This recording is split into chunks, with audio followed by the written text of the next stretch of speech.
I'm sure many people like me use a Mac laptop to work with your setup, and I got a new one not too long ago. So this is my new Retina MacBook Pro, which is great, and I really enjoy using it, apart from one thing with it, and that is that if you look around the side of this thing,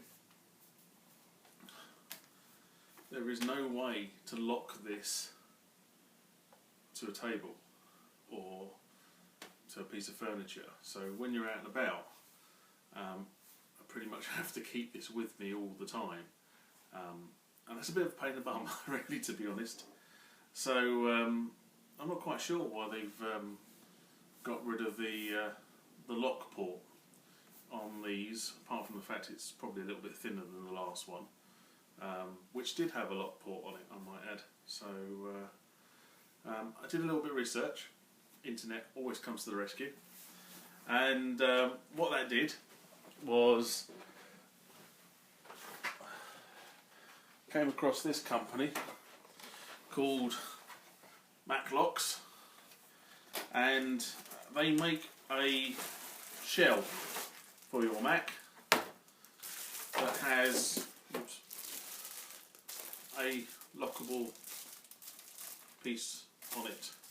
So I'm going to go and fit this to my Mac because I need it for tomorrow, and we'll see what it looks like. So give me a few minutes. Okay, so that took about 5 minutes to fit, and there's my Mac now, enclosed in its rubber shell, which is quite good actually, because it sort of protects the Mac itself. Obviously the little Apple symbol's gone, but I'm sure I've got one of those floating around somewhere to stick on it.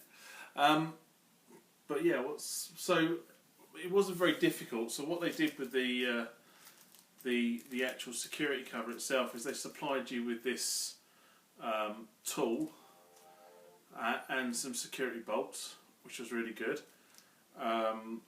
So that was great, because when you take the little Mac ones out, you need slightly longer bolts to get through the security cover itself. So the security cover, the bottom bit bolts to the Mac. You take a couple of the existing screws out, and then you put the cover on, and obviously the cover then gives you the piece for your Kensington lock, or whatever else they call it around the world. We tend to call them Kensington locks in the UK. So that's there as part of the shell itself, and then there's this sort of lid cocoon that goes on top of it. Doesn't seem to affect the performance of the Mac at all. Seems to open fine. There's lots of vents on the bottom for the air to move.